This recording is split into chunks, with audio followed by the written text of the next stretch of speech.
Hi, folks. My name is Girish, the host for Back to Basics, another Back to Basics for another week for season 3. Today, we're going to speak with Keith Willard. He is a wedding planner, an award winning wedding planner. We're trying to understand the semantics when it comes to wedding planning and successful weddings that we all see on Instagrams and Facebooks and YouTubes. Now, we don't know what happens in the back end of what it struggles does it take to make a successful event. And Keith is the one to know. So why don't we find out from him, what does it take? What struggles does it take? So let's talk about the wedding 101 today and get to know him better and trying to understand his process too. So let's speak with Keith and get to know him. Take care.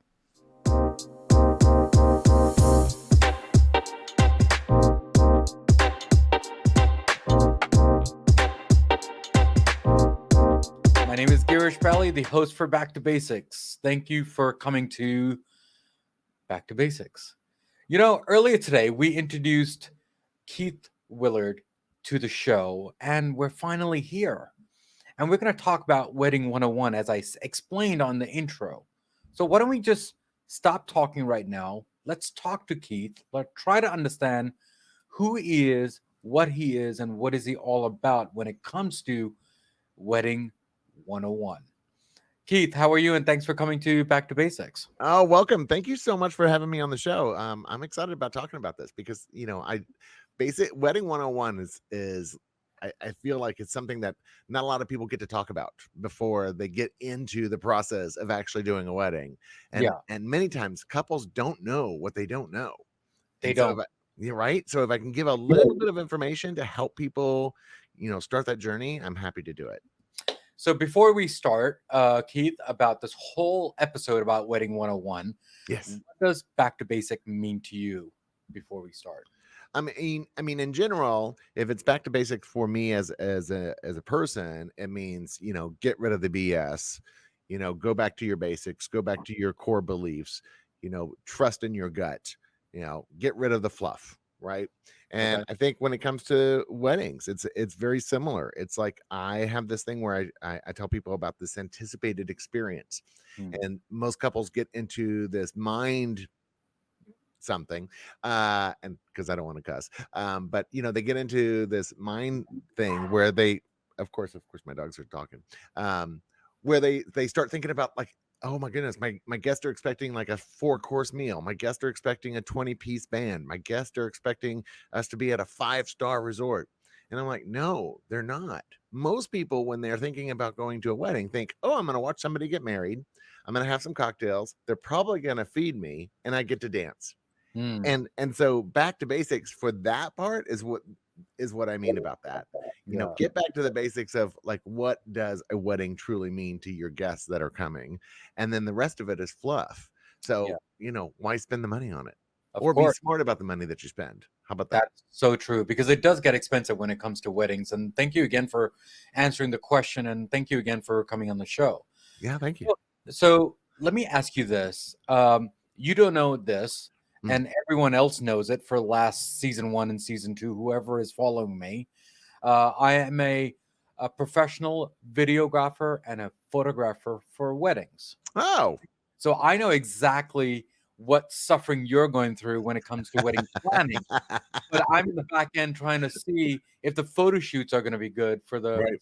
bride and the groom or whatever the event that we cover. So let me ask you this. Yes. When they say that they're going to have X amount of people, the Mm. first thing comes in your mind is, do you have a template as to what needs to happen on certain times? Or do they tell you that this is what I want, Keith, and I Yeah. want no objection to what you're saying? Okay, so if somebody says, typically, if somebody's, when I get into the question, and I'd like to have couples get to me before they get to the contracts with a venue, because Sure. unfortunately, when a venue asks you that same question, how many guests do you have coming to your wedding? Most people over count, right? They think everybody's going to come to my wedding. No, everybody that we invite is going to come to my wedding, but that's not reality. That's not life. Life gets in the way of most people trying in their best intentions. And so as much as everybody would love to come to your wedding and to celebrate, there's kids, there's illness, there's travel, there's debt, there's, finances. And so I typically tell people to, discount that or reduce that number by 20% minimally, if up to like 30 or 40%, depending if it's from out of town. Like if they're traveling from out of state, then it's a higher percentage. And then base your all of your planning on that lower number, with the understanding that hotels and venues are happy to go up. As you can add guests later, but they won't let you go down. So once you sign that contract for a minimum number of people, that's it. You have to reach that number. Yeah. Thank you again. So let me ask you this, and I should have asked this before. Yeah. Are you a wedding planner or are you a wedding organizer? Because I think they're two different things, aren't they?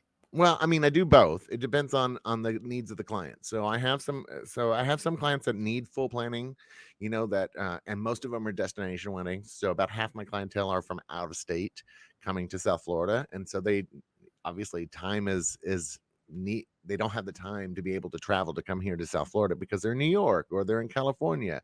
And so they need somebody here, boots on the ground, so to speak, that can find the venues, that can negotiate their contracts, that can get the right people in place with minimal stress and with minimal travel time for them. So Others, sorry, which go ahead. sorry to interrupt you. Yeah. So basically you plan the venue, the food, the guest Everything. arrangements, and the decor and everything. Is that what it is? All of it, nuts to bolts, as they say. The other part of that is that sometimes couples will start the planning process. They'll go find a venue. They'll go, oh my God, we fell in love with it. We've already signed the contract. And then realize that there's a lot more stress out there, and then go, oh my God, we need somebody. And so that is a partial planning process, meaning they've already got the venue and a caterer or one other major vendor, and then I come in to handle all the logistics and help them through the rest of it. And then there's a third piece that's called a day of plus, and the day of plus means I'm here as an advisor from now until about 30 days before the wedding. And then at that point, I take it all over. I reach out to all the vendors, I create the timeline, and I make sure that the logistics are sound for the day of, so that the couple only has to be a couple. They don't have to be a party planner the day of the wedding.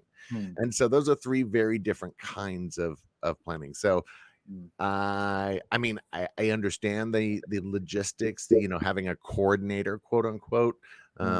But a coordinator doesn't really get into the nuts and bolts of having to reach out to the vendors and making sure that there's no red flags on the contracts, and making sure that the couple understands the financial pieces that they're about to step into. Yeah. So thank you again, Keith. So venue, we understand. Yeah. Food, we understand. Okay. Drinks, we understand. DJ, we understand. But one thing I want to understand is that the design of the wedding and the design, the decor, right? Is that your vision, or is that the vision of the groom and bride and groom? Because you have to have a handshake relationship with the bride and groom in order to get the essence of what they're looking for versus your vision. I mean, I mean, the very first thing that I have to do is listen to the client. I mean, that's my first job. It's not to tell them what my perfect wedding is. My job is to figure out what their perfect wedding is. And the only way to do that is by sitting and listening first. And I mean, listening a lot, not just a little bit, not just about the cliff notes. I mean, listening to all of the details and then asking questions to pull out even more information.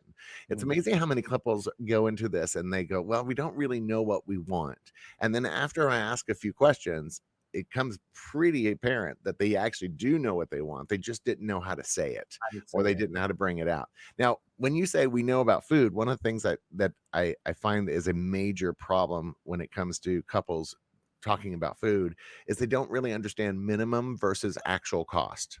And so for contract purposes, for most venues, most catering companies, they require a minimum food and beverage spend, which is not the same as how much they're actually going to end up paying. And that is a really important piece, especially for budget reasons. And I have a whole conversation with my couples about that. It's like, just because the minimum is 20,000 does not mean that's what you're going to spend. And So that, and explain that typically, if you don't yeah, mind. So you're yeah, talking per plate, or you're talking the budget for the night? right. So when you go to a venue, and let's say you have 100 guests, right? On average, most weddings are between 100 and 150 people. That just seems to be the general number. And most venues will say, great, in order to have our space, you have to spend a minimum of $20,000.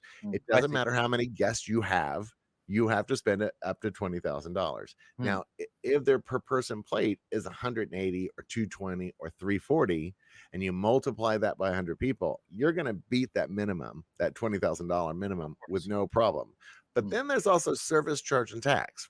And most companies call it plus plus, right? When you go to a hotel, they call it plus plus, and mm. that's plus service charge and plus tax, and that's a 30% additional piece to your overall price. Right. So, if, let's say, you're $34,000 after you do your number of guests times the person per person cost, and then you have to add another 24% service charge and another 7 to 9% sales tax, depending on where you are. I mean, Mm, that's a budget buster. I mean, mm, if you don't take that into consideration, all of a sudden you're going to find yourself in trouble, that you need to cough up with another $6,000 or $8,000. That's a mm. lot.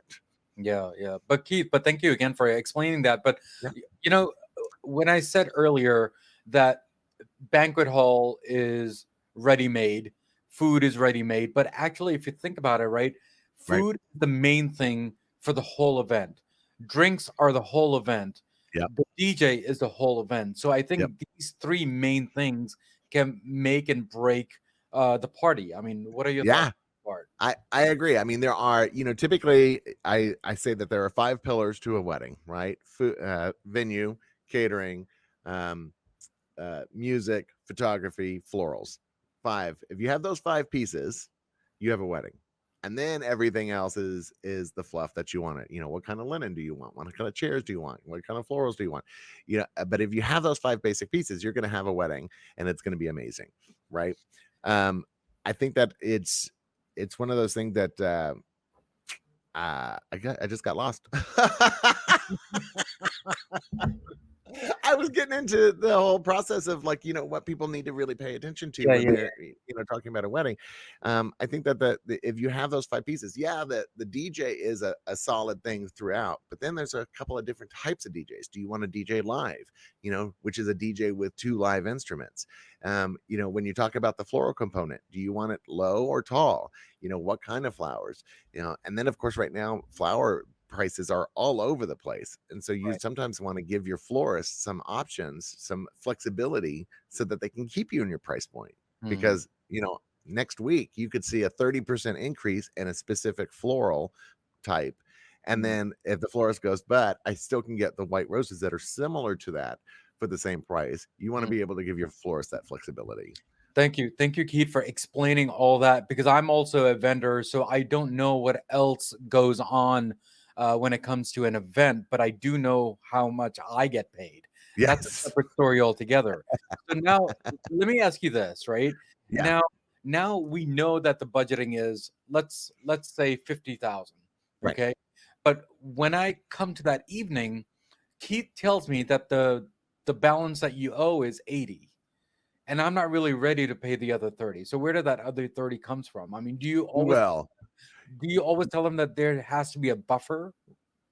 First of all, there would never be a moment when I'm planning a wedding that a couple is going to be caught off guard with a $30,000 bump. That's not going to happen.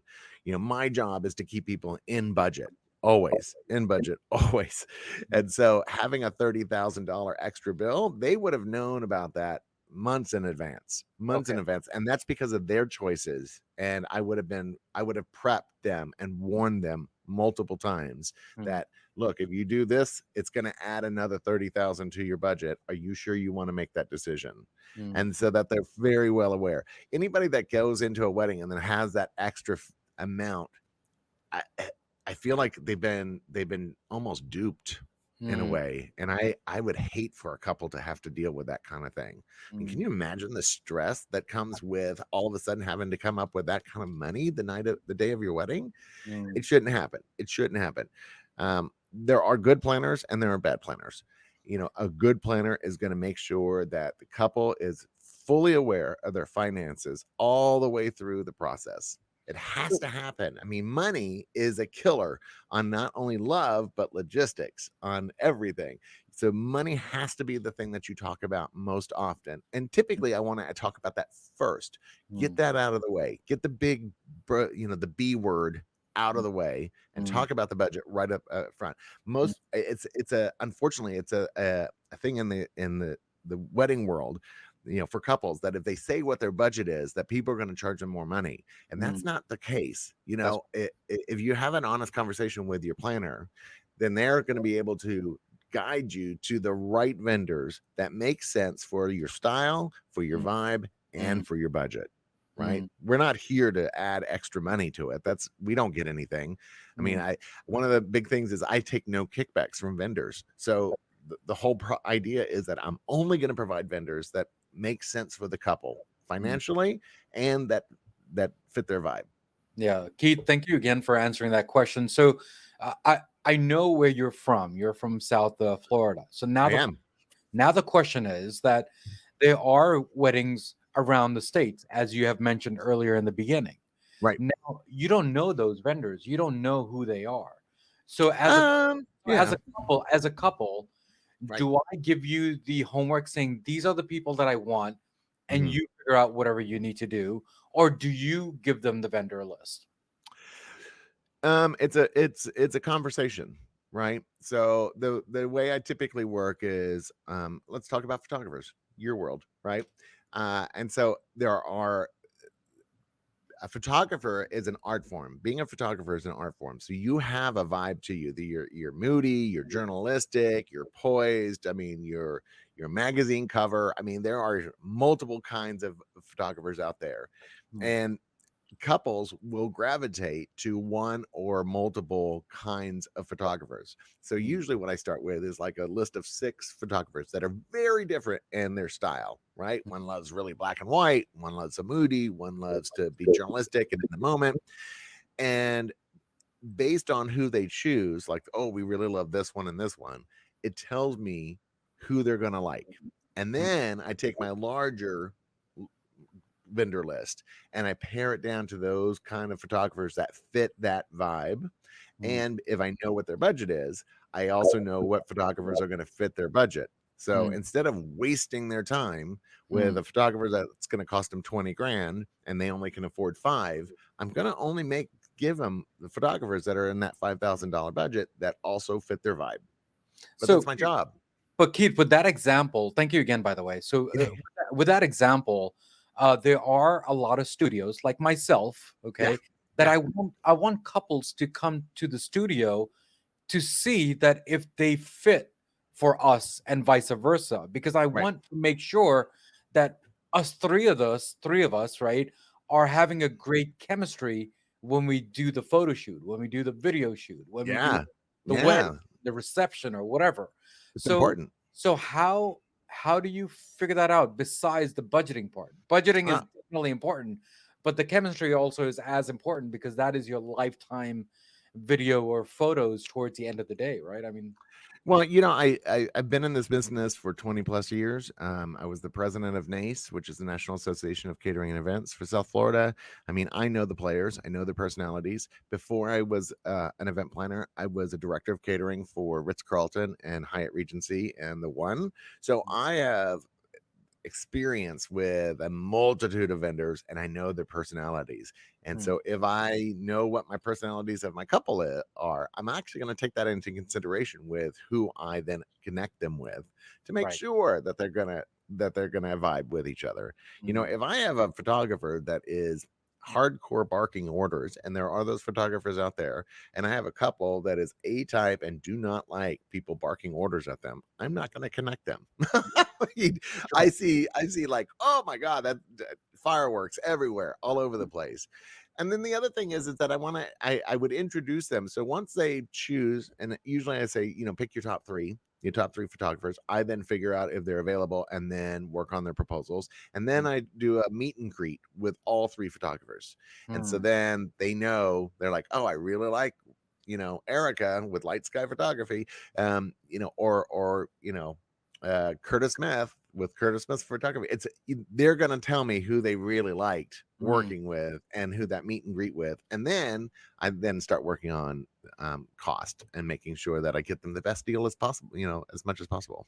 Yeah, thank you so much, because that is a process that we also go through, and just like what you explained. But Yeah, there are other studios, which just I explained earlier.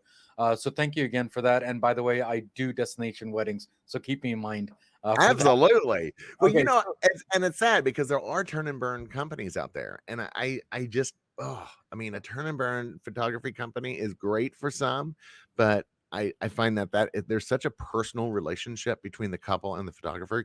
I mean, you're going to be together in a high pressure environment for 8 hours.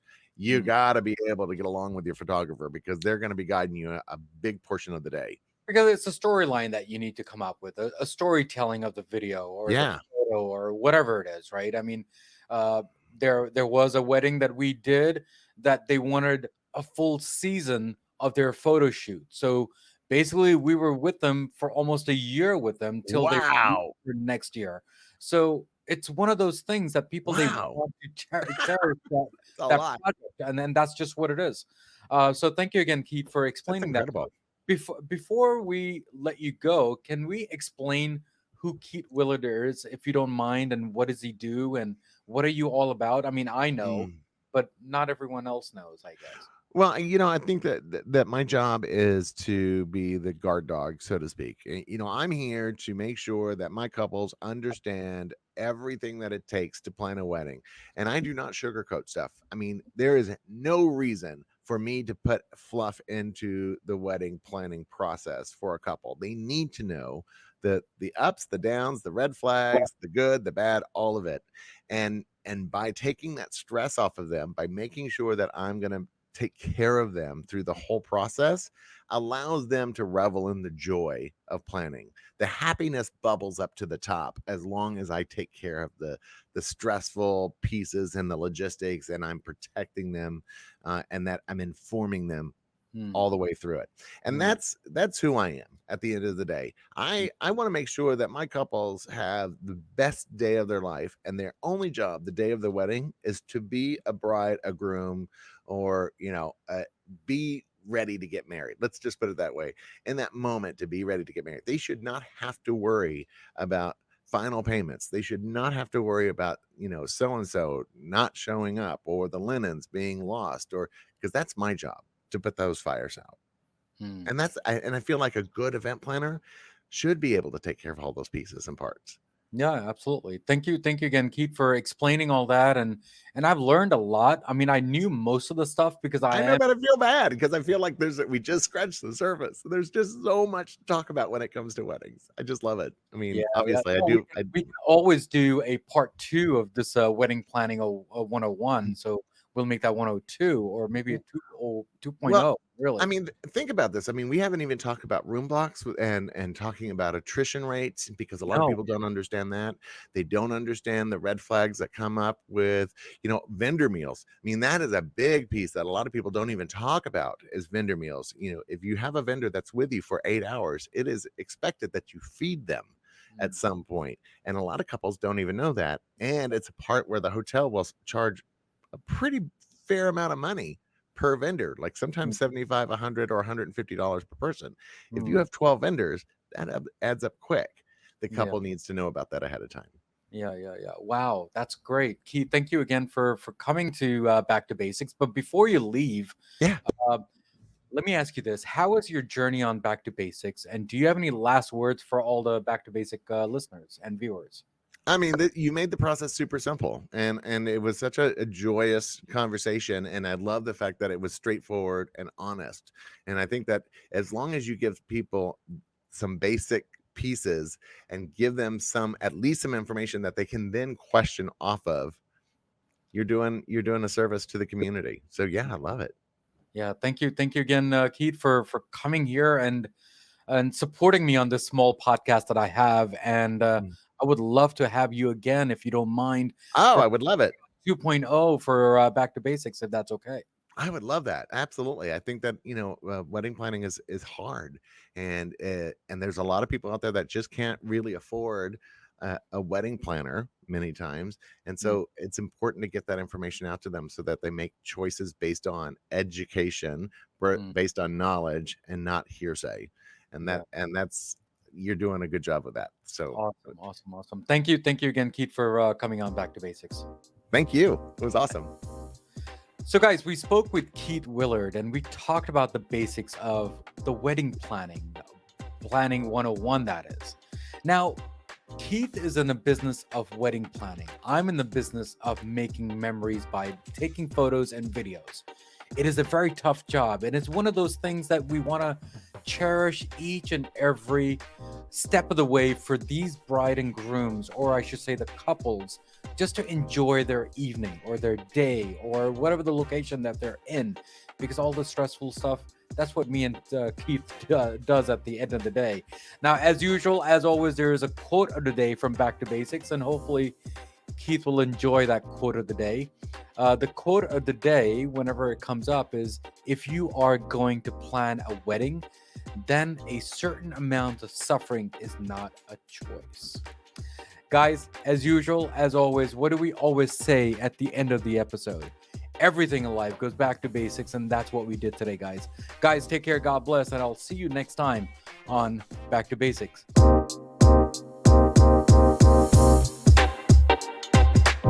Hi guys, thank you again for tuning in to Back to Basics and listening to the excellent episode that we had today with our guest. You know, with your love and support, we do need you to at least rate our show, review our show, because it does make us stronger day by day, week by week, as I usually say on my episodes. And there are three things in this episode that it makes a hit for me, which is the content, the guest, and definitely the host. So guys, take care, God bless, and remember, everything in life goes back to basics, and that's what we did today, guys. Guys, take care, God bless, and see you next time on Back to Basics.